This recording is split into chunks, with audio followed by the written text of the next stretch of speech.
L'annonce. Bienvenue à cette séance de présentation d'une plateforme numérique de micro-attestation. Le projet de recherche de prototypage de développement d'une plateforme numérique de micro-attestation est un projet de la Coalition des organismes communautaires pour le développement de la main-d'œuvre, la COCDMO. La COCDMO a mandaté l'ICA, l'Institut de coopération pour l'éducation des adultes, de faire le volet recherche du développement de cette plateforme. Donc, je suis le directeur général de l'ICA, Daniel Baril. Le projet de recherche est rendu possible grâce au soutien financier de la Commission des partenaires du marché du travail. Donc, voilà pour ce qui est de la mise en contexte. Je vais partager mon écran. Donc, nous sommes sur la plateforme. Elle est disponible pour tous à partir de maintenant à l'adresse microattestationpluriel.ca. Et cette plateforme, tout d'abord, quand vous vous connectez, vous arrivez sur cette page. Présentement, la page d'accueil annonce la recherche, mais éventuellement, une plateforme aura son propre visuel, ses propres annonces en page d'accueil. Quand vous êtes sur cette page, vous pouvez ici ou bien vous inscrire ou vous connecter. La même chose ici, tout au haut de la page, vous aurez, quand vous êtes connecté, vous voyez votre nom. Quand vous n'êtes pas connecté, on vous invite à vous connecter. Et quand vous êtes connecté, vous avez accès à cette page profil que je visiterai dans quelques secondes et la possibilité de se déconnecter. Donc, ça, c'est la page d'accueil. Quand vous cliquez sur Profil, et là, on entre dans le cœur de la plateforme, elle est construite dans la plus grande simplicité pour laisser les commentaires qu'on recevra nous permettent de bonifier la plateforme. Donc, quand vous arrivez sur la page de votre profil, vous avez l'essentiel de la plateforme.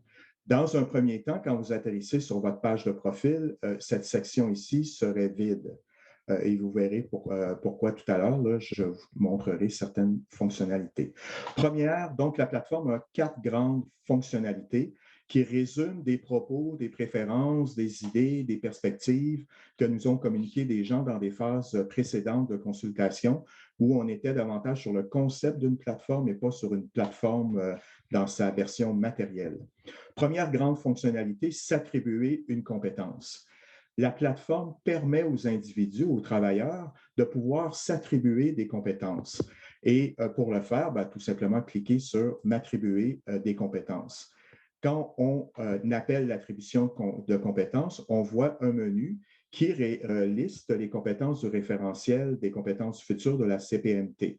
À la demande de la CPMT, on teste la plateforme sur ce référentiel, mais la mécanique de la plateforme permettra le téléchargement de d'autres référentiels, de compétences maison d'une entreprise, de compétences qu'un travailleur souhaiterait faire valoir.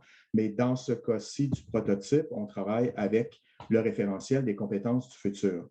Donc, comment s'attribuer des compétences? Tout simplement en cliquant sur l'icône de la compétence et en confirmant que l'on souhaite s'attribuer cette compétence. Du coup que la compétence est attribuée, elle apparaît à la page profil. Donc, si une personne sélectionnait 2, 3, 4 et plusieurs compétences du référentiel des compétences du futur, sur sa page profil, l'icône, le badge de la compétence apparaît. Dans le document officiel du référentiel des compétences futures de la CPMT, il y a des petites descriptions, mais il y a peu d'exemples. Ce qu'on a fait, on a ajouté un bouton ici « Exemple » qui donne des illustrations pour faciliter la compréhension de l'environnement. Donc, c'est très, très large, là. On les a volontairement mis au jeu. Que peut vouloir dire la compétence environnement? Je suis capable d'identifier et de comprendre l'impact de mes décisions sur l'environnement. Je suis capable, là, on a pris « je suis capable » d'identifier et de comprendre l'impact des décisions, des actions de mon entreprise, de la société. Je sais poser des gestes concrets. Et théoriquement, cette section pourrait être étoffée. C'est une fonctionnalité qui permet de voir plus concrètement, de guider la personne plus concrètement dans ce que peut vouloir dire ses compétences. Donc, cette première fonctionnalité qui permet à quelqu'un de sélectionner à partir de la liste des compétences du référentiel des compétences futures une compétence qu'elle souhaite s'attribuer. Par après, on entre dans la deuxième grande fonctionnalité, télécharger des preuves de compétences. Donc, une personne qui s'est attribué un badge et qui souhaite dire, moi-même, je souhaite télécharger, je souhaite m'ajouter des preuves, je souhaite illustrer que je possède effectivement la compétence de communication, de collaboration. Tout ce que la personne a à faire, c'est sélectionner le bouton « Ajouter ». Quand la personne décide d'ajouter des preuves, une preuve, ce formulaire apparaît. Le formulaire, dans sa mouture présente, comporte un nombre minimal d'informations.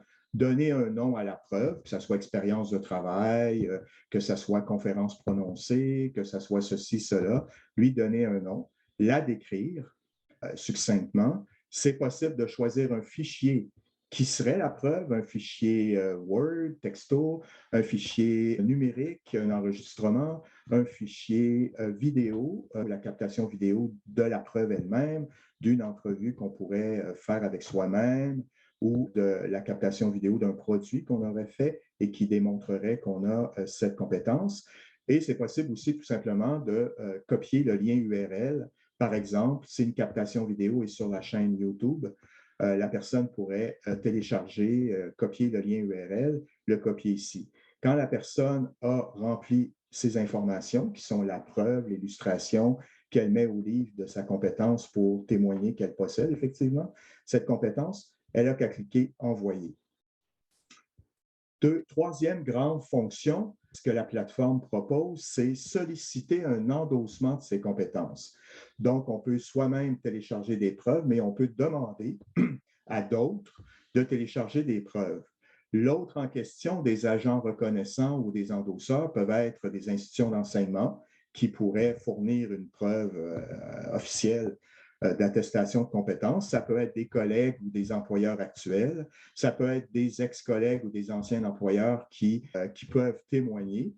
Et ça peut être, en fond, toute personne, institution, individu, qui ont la capacité, avec qui on a interagi et qui pourrait dire, ben, effectivement, je témoigne que telle personne a la compétence communication et collaboration dans ce cas. Comment faire? Sur chaque compétence, il y a un bouton endosseur. Il s'agit de cliquer « Ajouter », mettre le nom de l'endosseur, mettre son courriel nécessairement pour que l'invitation endossée se rende jusqu'à la personne, écrire un message qui contextualise « Bonjour, chers collègues, chers ex-collègues, chère institution d'enseignement, je vous sollicite pour endosser des compétences, soit par l'émission d'une attestation officielle au service du registraire, soit par un témoignage que vous pourriez faire, et cliquer sur « Envoyer ». Du côté de l'endosseur reçoit un courriel qui a la forme d'un formulaire, grosso modo le même formulaire qu'on a vu tout à l'heure pour la personne qui télécharge ses preuves. La personne n'a pas à entrer sur la plateforme, elle n'a qu'à nommer la preuve, la décrire, télécharger le document, texte, vidéo, audio, et renvoyer le courriel. Donc, à ce moment-là, la preuve, elle est ajoutée dans le fichier de la compétence aux compétences de la personne. Quatrième et dernière grande fonctionnalité de la version bêta de la plateforme, et là, c'est le but essentiel de la plateforme, permettre à quelqu'un de communiquer à un employeur des compétences génériques. Pour ce faire, encore une fois, on a pris la décision dans la version bêta d'ajouter les fonctionnalités sur chaque badge pour faciliter l'utilisation de la plateforme. Donc, si je souhaite communiquer à un employeur des compétences, sur le badge de la compétence, il y a un bouton « Employeur » et je peux ajouter. À ce moment, ben, je mets le nom de l'employeur, son courriel. J'écris un message personnalisé pour dire, par exemple, dans le cadre de telle démarche d'emploi, je vous ai soumis ma candidature. Voici des témoignages de mes compétences. Et l'application permet, la plateforme permet de faire parvenir un courriel dans lequel le fichier du badge sera ajouté. Donc, l'employeur aura qu'à cliquer sur le fichier du badge et pourra accéder à l'ensemble des preuves des endosseurs, des preuves qui seront sous format texte, sous format vidéo, sous format audio, et voir le portfolio électronique, si je peux prendre cet exemple d'une autre époque, le portfolio électronique des compétences illustrées par la personne. Dernier élément de la plateforme, et j'y reviendrai tout à l'heure vers la fin plus en détail, la plateforme a un bandeau tout au bas. Dans ce bandeau-là, il y a de l'information d'usage sur la plateforme, et il y a trois fonctionnalités majeures. Tout d'abord, il y a un bouton « Autres services d'aide à l'emploi ». Plusieurs personnes dans les consultations préalables à la construction de la plateforme nous ont dit « C'est intéressant comme outil, mais on pourrait l'allier à un écosystème, à un continuum de services d'aide à l'emploi. » Donc, on a ajouté la fonction « Autres services d'aide à l'emploi », mais on n'a pas illustré ce que pourraient être ces services et on soumet à la consultation quels seraient les services pertinents, intéressants à ajouter dans une perspective d'information d'autres services d'aide à l'emploi, faire un CV, etc. Autre bouton important dans le « À propos », dans ce bouton « À propos », il y a la possibilité d'ajouter des tutoriels. On n'a pas produit des tutoriels, ce n'était pas dans le mandat direct du prototypage, mais on souhaite aussi voir avec les gens quel type de tutoriel pourrait être intéressant à ajouter à une plateforme numérique de micro-attestation, des tutoriels qui expliqueraient le fonctionnement de tel ou tel aspect. Et dans des consultations préalables, des gens nous ont soulevé reconnaître la reconnaissance des acquis en soi, ça peut être intuitivement évident, ce n'est pas nécessairement techniquement. S'attribuer les compétences, se reconnaître des acquis en soi, c'est un processus. On pourrait faire des tutoriels pour expliciter comment se reconnaître des acquis. Et le dernier élément qui est plus d'ordre légal, la plateforme est soumise, cette version bêta est soumise à des droits d'auteur de propriété intellectuelle. Elle est offerte aux gens pour consultation, mais tout le monde est soumis à la propriété intellectuelle de cette plateforme version bêta, puis ultimement à la propriété intellectuelle du modèle qui sera développé sur la base de cette consultation. Donc, voici grosso modo cette plateforme, les fonctionnalités.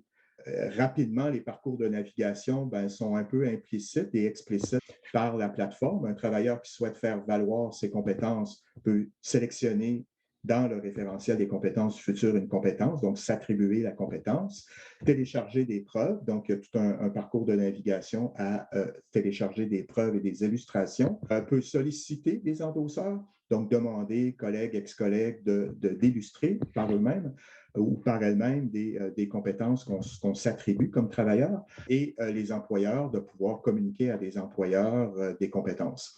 Donc, essentiellement, elle est à ce moment-ci et son parcours, son usage principal, et c'est le cœur de l'intention de cet outil, c'est permettre à un travailleur en transition en emploi, que ce soit une personne sans emploi qui chemine vers l'emploi, que ce soit une personne en emploi qui souhaite postuler pour un autre emploi au sein d'une même entreprise ou dans une autre entreprise, de pouvoir permettre à ces gens de faire valoir des compétences génériques, dans le cas de la version bêta, celle du référentiel des compétences du futur.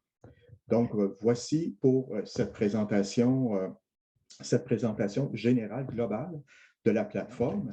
Pour la suite, vous pouvez vous enregistrer, jouer, contacter ici pour communiquer, répondre à un questionnaire ou demander une rencontre pour continuer d'échanger.